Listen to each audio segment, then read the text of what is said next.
Welcome back. Wow, quite a session there. But let's move from the politics bit of it and get to the implications of politics, which is the reality of every Nigerian. Of course, hunger knows no political elite. It especially knows no tribe, no ethnicity.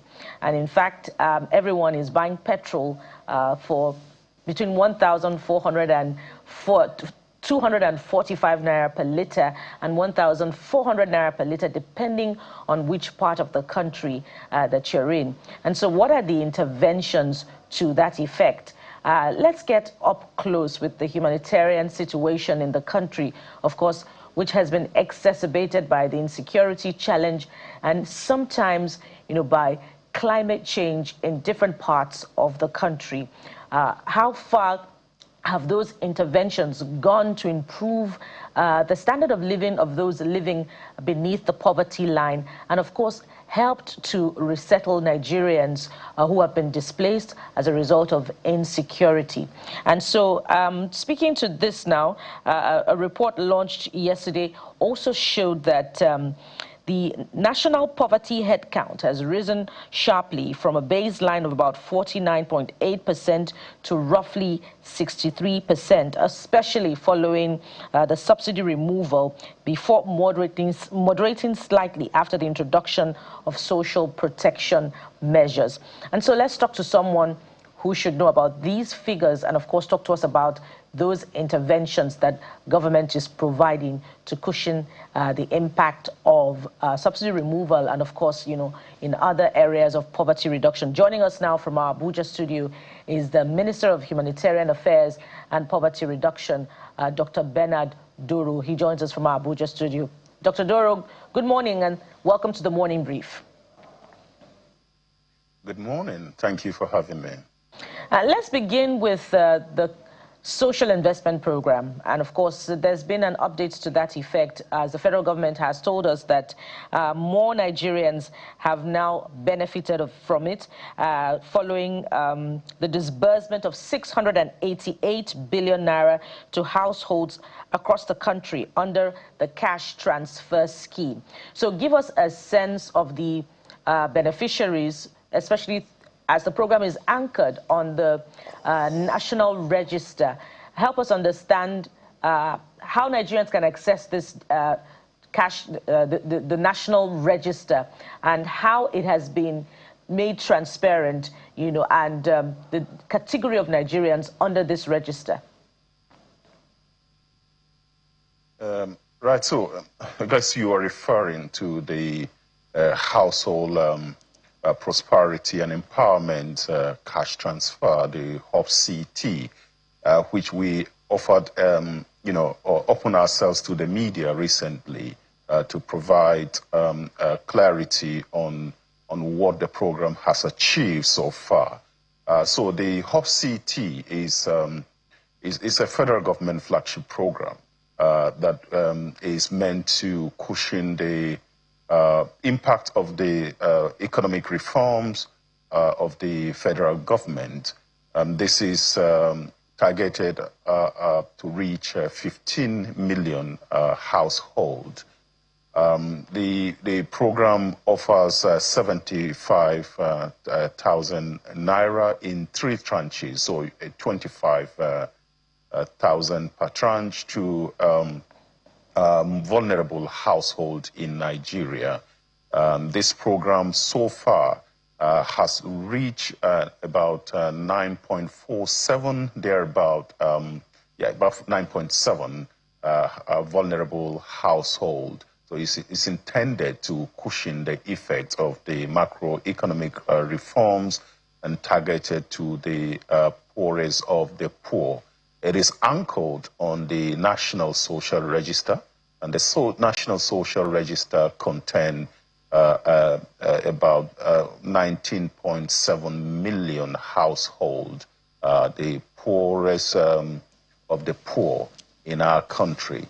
But the program is targeted to reach 15 billion based on the, household based on the set criteria. And yeah, so last week we opened ourselves to interrogation on this because of how we want to be transparent to Nigerians on the use of these funds. And so perhaps I should be clearer in that question about getting a further understanding of the National Social Register. This is especially important because of the level of distrust that Nigerians hold about this ministry, the Ministry of Humanitarian Affairs. And, you know, this is coming off of the heels of events that had transpired prior to your assumption of office. So many Nigerians often ask, who are those in the first place that have you know, been beneficiaries of this 75 million naira? So is there any template, you know, that can be open to scrutiny, that Nigerians can, you know, in fact, access and see that indeed, you said 15 million households have accessed these funds? Let me just correct that. The money that I mentioned earlier is 75,000, not 75 million. No, 15 million households. 15 million households. Yes. Yes. I haven't referred to the amount. I'm just responding to... Okay. Yeah, so it's targeted to reach 15 million. They didn't say that it has reached 15 million. So far, we have reached 9.47 vulnerable households. And so that's just to provide clarity on that. So the 15 million household that the program intends to reach is targeted from the National Social Register.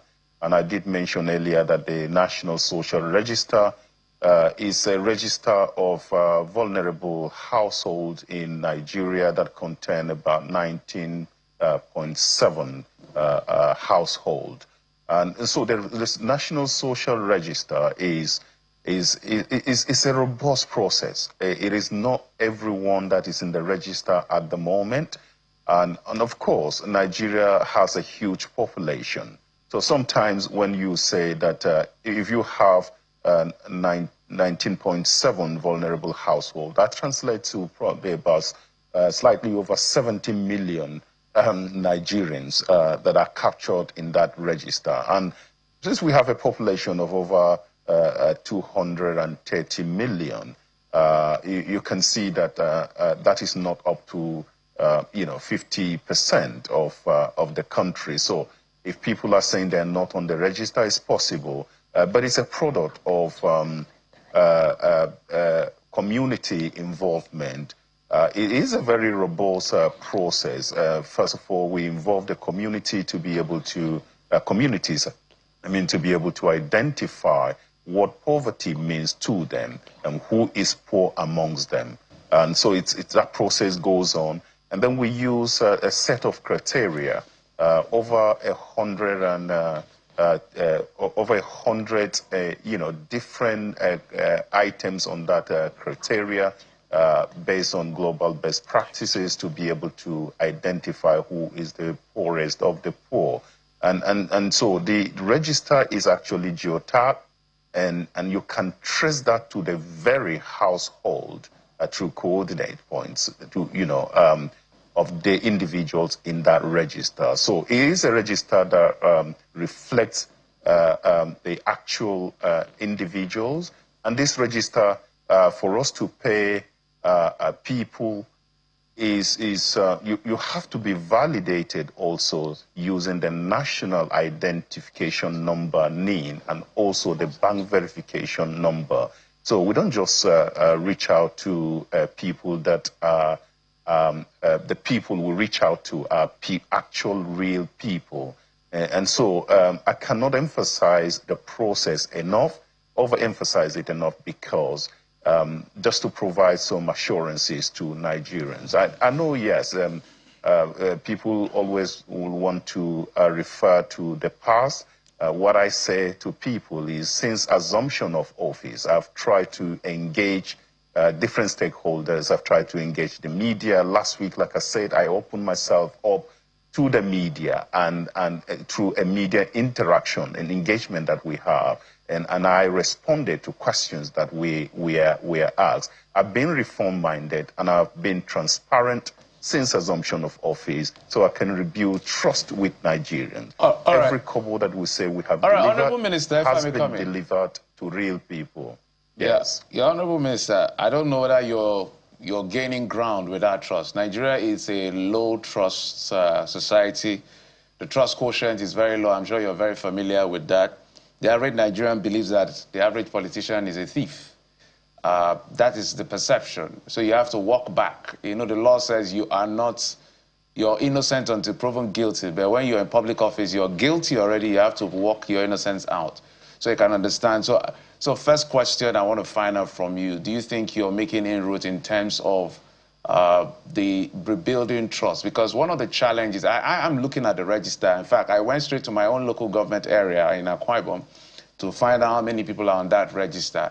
I could see the numbers, but of course I can't see the names. Maybe explain the reason, perhaps for dignity reason and all of that. But how do you define who is really poor? I know you have said it in passing. We know that when it comes to things with government, a lot of shenanigans, funny things happen in between the good intentions. So how do you define who is poor in Nigeria and make sure they are the ones on the register and they get the benefits they get? Because most of the time when people, officials of government come out to say, we've reached 12 million people or 4 million households and all of these numbers that has been banded, may not necessarily be a lie, but people don't believe it because they are saying, where are the people? Why can't we see them? When you want to share things that have to do with campaigns, we can see. But when it's things like this, we can't see. But the government perhaps is defending the issue of human dignity and all of that. So walk me through that trust ecosystem. And how do you define a poor person? Thank you so much. Perhaps you haven't listened probably or understood the explanation I've offered. First of all, what I can do is to offer explanation, is to open myself up. I was with your colleagues last week. I'm sure very few organizations do that. I opened myself up. I sat down with your colleagues to take questions on our cash or Hub CT. Indeed, Channels was represented there. It is one way to communicate. How you build trust is to open yourself up, is to tell people what you've done. Unfortunately, I can't help if people have low trust level, but what I do is to offer that explanation, to give you the tools that you need to be able to check. The National Social Register figures is on the internet, and it is available for people to access. You can drill down to communities. Yes, we cannot put names there for confidentiality purposes, but when agencies come to us through freedom of information, we will act based on what the law allows. And so the National Social Register, like I explained earlier, is a very robust process. They mentioned that apart from the socio-economic data that we collect from the individuals to analyze, to make sure that they fall within the category of poorest of the poor, we also use the communities themselves. And I did explain that communities know who is poor amongst themselves. And so when we designed this register, it was deliberately done to be a product of community engagement. So just to be clearer, the communities are involved and they know who is poor among them. They identify those individuals. We go through socio-economic data. We look at the entire over 100 items in that list, that checklist. We utilize that. And also our enumerators go to verify the answers directly to those with those individuals. And I've mentioned that the people in the National Social Register are geotagged to their community, to their very home. So you can actually use that to be able to trace the individual that has been included in the register. So we've taken steps to make sure that the register reflects the individuals that are living in those communities. And on top of it, Mr. President has given his directive that everyone in the register need to be validated using the national identification number. And we have been using that. And so far, we have about 10 million that have been validated through the national identification number. And I believe that only one person is identified to a national identification number. Honorable Minister, I think you've explained. My apologies. Just a moment. Yes. Let me learn. Let me learn. For payment purposes, we use digitized means of payment, and this is also made available on our website, the NCTO National Cash Transfer Office. Honorable Minister, just a moment. So because of time, we have been very if you transparent. Don't mind. Yes, I'm not arguing about transparency otherwise. So I heard you. You said there are about 10 things or 100 things on the checklist. If you can give me like 10, I just want something to work with. You're on national TV, you know, people are listening. I'm sure people are hearing you. They still doubt what you're saying. There are people that say they are doing well, so it depends on which side of the divide. So on those checklists of finding out, especially the quantitative element that has to do with economic standing and all of that, what exactly do you look out for specifically on that checklist? Okay. Again, let me emphasize this, that my job is to explain what I'm doing, how I am doing it, how I'm gathering this information, what I'm using the money for, who the money is reaching. And it's left for individuals to decide whether they want to believe or not. Since I took over this job, I've been reform-minded. I've been open with Nigerians. I took this job while from abroad. It is for the love for the people and my heart to do what I am doing. And so I'll urge individuals, Nigerians, to follow my trend, to follow what I'm doing, and then they can make judgment from everything I've done since assuming office. And I believe that if we can develop a level of trust based on openness and information provided, that will help all of us and also encourage public office holders.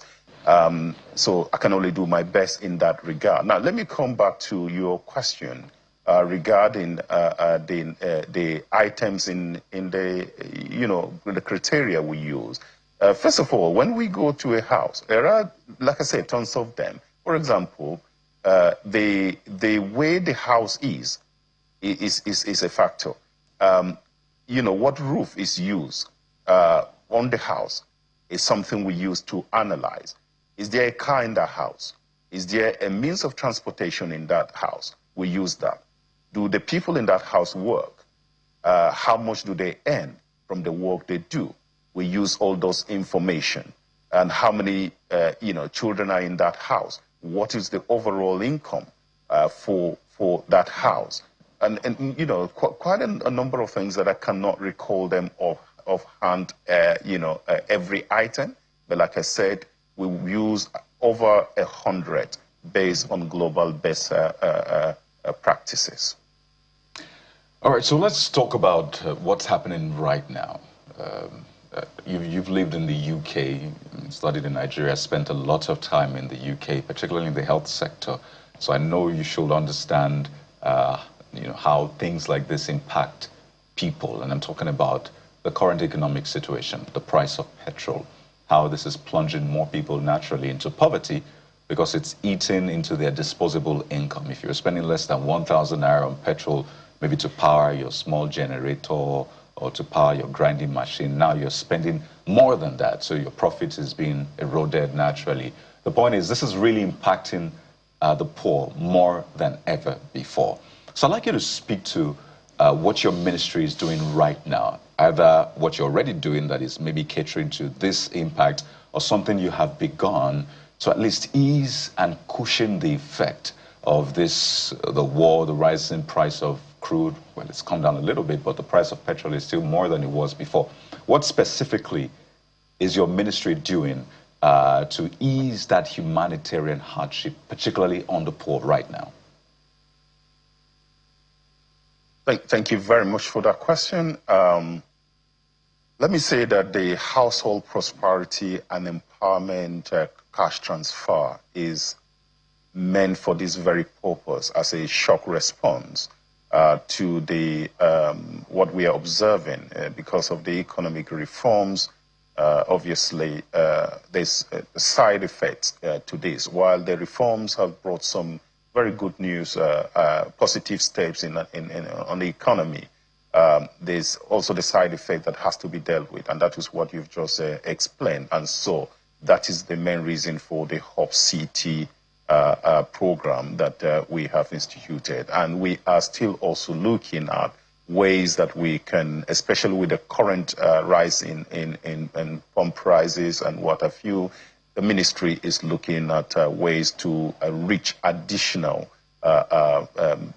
household to try and cushion the effects of the rising cost of petrol. But above all that, what we are looking at, like I said earlier, I am reform-minded, and since assumption of office, I have looked at the way we have delivered social protection in this country, and I have identified gaps that I believe is the right diagnosis that we can be able to, once we resolve those matters, our social protection will improve. So I come up with my flagship program, the One Humanitarian and One Poverty response system, which I believe is able to unify and solve the problems of fragmentation in our country. My initial assessment led me to believe that actually it is not for want of release of funds into the system, but how the funds are being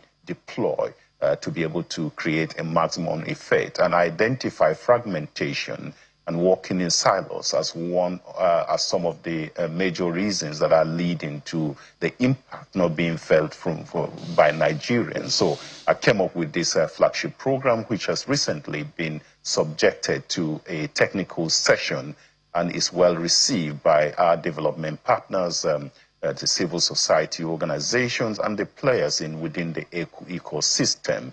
And so we'll continue to develop this flagship and start implementation. So once we start implementation, I believe that Nigerians will see a change in the landscape of social protection in Nigeria. Like I said, I believe that the right diagnosis has been done already, and so we are working towards making sure that Nigerians have a feel of our social protection. So let's drill down this matter. I mean, in the US, you hear about food stamps. In the UK, you have food banks and all these healthy start programs targeted at people, basically ensuring that they have food. Because it's said that once you take food off a person's problem, you solve literally half of it. And that's usually the challenge for a lot of people in poverty, getting access to food. So are we thinking about something in that nature, so we at least are able to provide feeding to the vulnerable, particularly in these times? And it links directly to the state of internally displaced persons in Nigeria. Where are we right now? Because the numbers do not look good at all. Looking at 2 million, 3 million, or even more displaced people across the country. So where are we right now? What is your, let's say, administration now going to do differently with the humanitarian situation of these IDPs who have been promised time and again, but a lot of these promises have not come through? Let me start with your first question, where you raise an issue around what we are doing to reach people. If you notice, last week, for example, the First Lady, launched her program around food bank across the country. And apart from that, there are different initiatives ongoing to support people with food. NGOs, development partners, the government itself, through different programs. GEEP, for example, which is the Government Enterprise and Empowerment Program, within the, which is supervised by my ministry, recently launched her program to try and empower poor farmers. All this is just towards ensuring there's adequate food in the system. So it is not correct to feel or think there's nothing going on. There's quite a lot going on. The problem with these things, and for myself, for example, within the last few weeks, I think I concluded that about 3-4 weeks ago, where I was going around, I went to 10 states to deliver presidential intervention on food and nutrition across 10 northern states affected by crises and also leading to malnutrition and what have you. And we deliver quite a huge amount of food to vulnerable Nigerians. I led that personally, and I was on the news. I've been on the news to explain what we have done. We ended that in Plateau, and it's there for people to see. So there's quite a lot ongoing to be able to support the poorest of the poor in our country. I want to urge that the press also help us in repeating some of these things that we are doing, because you were fully invited and you were fully involved when I was doing that. It was done in the full glare of everyone. Now, secondly, to come back to the issue of the IDPs, yes, records by the International Organization for Migration revealed that we have about 3.7 million IDPs in camps and also in scattered across host communities. So the ministry, through the relevant agency, is reaching out. A lot of work is ongoing on resettlement. A lot of work is ongoing on supporting livelihoods. A lot of work is ongoing in ensuring durable solution for for the persons of concern. And the ministry, National Commission for Refugee, Migrant and Internally Displaced Persons, which is supervised by my ministry, is leading that chart alongside development partners that are within that ecosystem. So what is your target in terms of reducing poverty in Nigeria? Depending on who you ask, multidimensional poverty is over 100 million. The poverty itself is around 80. So what's your target? What do you want to reduce it to? Because that's a key component of your ministry, poverty reduction. Yeah, right. So again, sometimes I don't like the numbers game because what people hold is the number that you give. Now, currently, based on the 2022 data, we know that Nigeria has about 63% of its population that are multidimensionally poor. And, yes, this is not an acceptable situation. And that is why I am working on my reforms. I have the direct, a directive from the president to ensure that we reduce these by millions, by the end of our tenure. And that is why I'm putting a framework within the one humanitarian, one poverty response system that I'm designing. I have one of the pillars is my poverty graduation, my poverty exit pathway. What we are doing on that pillar is to ensure that when we offer intervention, humanitarian intervention to Nigerians, that we track them to a framework that see them exit poverty. And there's a very clear framework that we have developed that we're going to use this. So, and that is the tool that we intend to use to ensure that people by their millions exit poverty. And I believe that we have the right Minister. Tool. And well, yeah, we yes. Get your programs. You've talked about your programs. So we're hoping that you would also speak to funding. How much is your ministry exposed to? And it's a key question such that we can understand how far the measure of funding will go to solving the gargantuan poverty problems. And just to add to that, Where are we on the resettlement of internally displaced persons? And this question is key because we've spoken to the former minister prior to your assumption of office, where we followed up on promises to resettle through the construction of refugee camps or Sorry, I've homes. lost you there.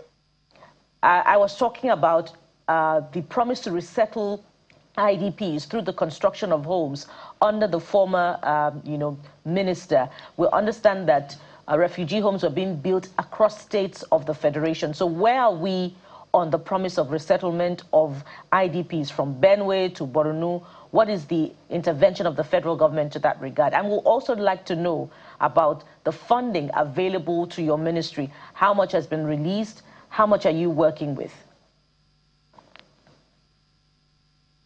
Thank you so much. Again, let me respond the question one after the other. I deal with the funding issue. Resources is not infinite or finite. Resources is, you always have to compete for resources. And like I said, I don't like the number game, but yes, resources are needed to be able to do this job, and we'll continue to push for increased budgetary allocation so that we can reach our people, because I believe that reducing poverty has a lot of positives for our people, improving their quality of lives. And, we also continue to work with development partners to ensure that whatever funds that is coming in, that is used appropriately. And our reform agenda will also ensure that we efficiently apply the resources that is available. We are working on ways to raise further funds through the Humanitarian Trust Fund, for example, where we engage the private sector to help us raise money, in addition to increase budgetary lines, so that we are able to utilize this to reach our people. Now, I'll quickly answer your question on refugees and resettlement. We have continued to experience crisis, either man-made or through climate-induced shocks. So the issue of IDPs is not a static issue where we had a number probably last year, and that number is still the same number that you have to then be resettling. There are still shocks in the system which leads to displacement. So whereas you are trying your best to resettle, shocks can come in where there's further displacement. So I just wanted to just put this across so that we understand it's a dynamic situation. But again, to resettle IDPs in from camps, you have to do it in a very consensual way. Their consent is very important. You need to do it in a dignified way. You need to ensure that the ancestral homes are safe for these individuals to go back to it. So there's a security angle to it. So it's not as simple as just meeting people in the camps and then start resettling them. You have to follow international laws. The Kampala Convention, for example, is recently passed. All right. You have to make sure that... you can just land on your thought. We must anchor at this point in 10 seconds. Okay. So, so to resettle, making sure that you are respecting the rights of the individuals, you have to do it in certain ways, and we're doing our best. So some of those could probably hinder a quick process, but you have to follow the law. So we're doing our best in that regard. Thank you. Much of a scandal there was with the minister, the ministry rather, in previous times. You referenced that. Has a proper audit been conducted? What is the outcome of that audit with the former minister? That's even before the current APC chairman, that is. Thank you very much. My emphasis since assuming office has been to see what I can do. I took time to look at what is on ground, to look at how we approach social protection. And that is what I've done. I've done a diagnosis, and I'm forward-looking and forward-thinking. Whatever has befell the ministry in the past is for the relevant agencies to approach that. My job as a minister and understanding the brief of Mr. President very, very well to get our people out of poverty, to ensure that our humanitarian intervention is proactive rather than reactive. That is what I'm doing to ensure that that mandate is achieved. Well, thank you. We understand, Honorable Minister, but, you know, governance is a continuum, so we're just hoping that, you know, you could have gotten handover notes on some of these issues as well. But we must anchor at this point, and thank you very much for coming through on this conversation. We've been talking with the Honorable Minister of Humanitarian Affairs and Poverty Reduction, Dr. Bernard Doro. Thank you for coming on the Morning Brief. Thank you so much for having me. We're not quite done yet with the conversation on the challenges of the coalition, the African Democratic Congress. When we return, we'll be talking with, well, they do not like it, but another faction and getting their side to the story. Stay with us. We'll be right back.